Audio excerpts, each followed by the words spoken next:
ladies. Hope you're doing well. We are going to pick up with chapter 4 in Wishtree. And I've got Charlie here again and Penny. Say hey. So we're going to read the next few chapters. Okay, so chapter 4. As you have probably noticed, I am more talkative than most trees. This is new for me. I'm still getting the hang of it. Nonetheless, I have always known how to keep a secret. You have to be discreet when you are a wish tree. People tell all kinds of things. They know we'll listen. It's not like we have a choice. Besides, the more you listen, the more you learn.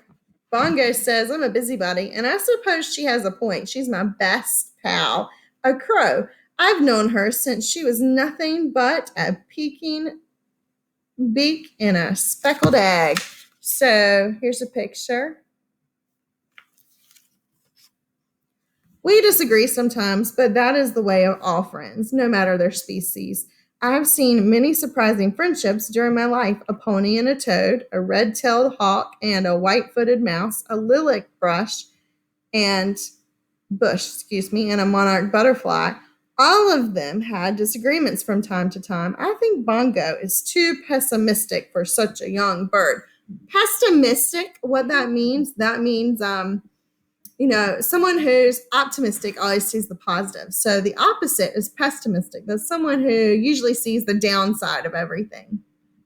So Bongo thinks I am too optimistic for such an old tree. It's true, I am an optimist. I prefer to take that long view of life. Old as I am, I've seen both good and bad. But I've seen far more good than bad. So Bongo and I agree to disagree, and that's fine. We're very different after all. Bongo, for example, thinks the way we trees name ourselves is ridiculous, as is the custom with crows. Bongo chose her name after her first flight.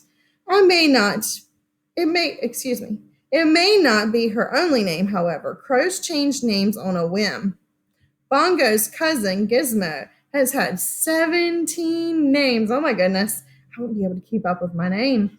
Sometimes crows adopt human names. I've seen more Joe Crows than I've seen sunny days. Sometimes they name themselves after things that catch their fancy, such as Pop Top, Jujubee, Dead Rat. They'll name themselves after an aerobic maneuvers, such as Death Spiral or Barrel Roll, or after colors, such as Aubergine or Beetle Black. Many crows opt for sounds they're fond of making. Crows are excellent mimics. When we say they're mimics, it means they copy what you're saying. I've met crows named Wind Chime, 18-wheeler, and Grouchy Cab Driver, not to mention a few others that are not appropriate for polite company. Down the street lives an inspiring rock band composed of 4 middle schoolers. They practice in the garage. Their instruments include an accordion, a bass guitar, a tuba, and bongo drums. The band has yet to perform outside of the garage, but Bongo loves to sit on the roof and sway to their music. So now we're going to start with chapter 5. Names aren't the only way we differ from crows. Some trees are male, some trees are female, and some, like me, we are both. It's confusing, as is so often the case of nature. Call me she, call me he, anything will work. Over the years, I've learned that botanists, those lucky souls who study the lives of plants all day, that's what botanists are, call some trees, such as hollies and willows, dioecious. Did I say that right, Charlie? Show me. Dioecious, yes, okay. Which means they have separate male and female trees. Lots of other trees like me are called monoecious. That's just a fancy way of saying that on the same plant you'll find separate male and female flowers. It's also evidence that trees have far more interesting lives than you sometimes give us credit for. That's for sure. Okay, so we're going to read chapter 6. One thing trees and crows have in common, in fact, one thing that all natural world has in common, is the rule that we are not supposed to talk to people. It's for our own protection, at least that's theory. I've often wondered if the endless silence is a good idea. There have been so many times I've wanted to speak up, to intervene, to help people. I've never said a word, though. That's just the way the world has always worked.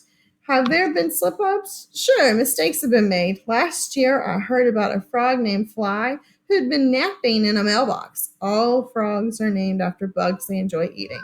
When the mailman opened the box, Fly leaped out with a frantic croak. The mailman fainted. Oh dear. He woke up to Fly, who was who was apologizing profusely, meaning apologizing a whole lot, squatting on his forehead. Oh dear. Clearly a breach of the don't talk to people rule. But as always seems to happen, the incident was soon forgotten. After all, the mailman was absolutely certain that frogs can't talk. Just their hearing things, he said, no doubt, he told himself.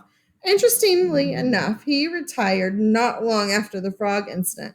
In any case, when you consider the number of trees and frogs and otters and wrens and dragonflies and armadillos and everyone else in the natural world, you'd think people would have caught on to our little secret by now, but what can I say? Nature is tricky. And people are, well, sorry, but most of you aren't that observant. Perhaps you're wondering if you're a curious or doubting sort, just exactly how trees communicate. And by the way, when we're saying observant, we mean notice things. And so what the tree is saying that we don't notice everything very clearly.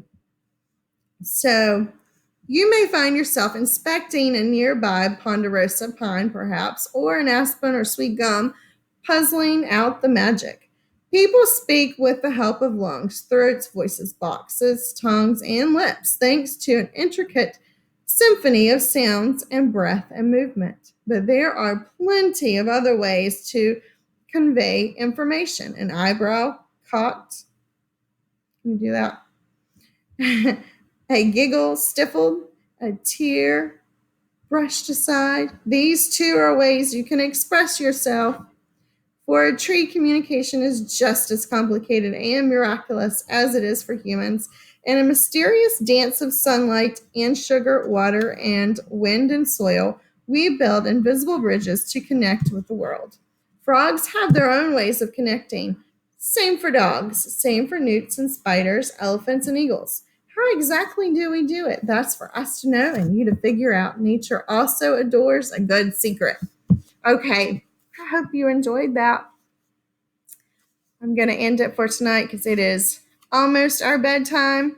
And I miss you all a bunch. Have a great night. Bye. Charlie says bye. Bye.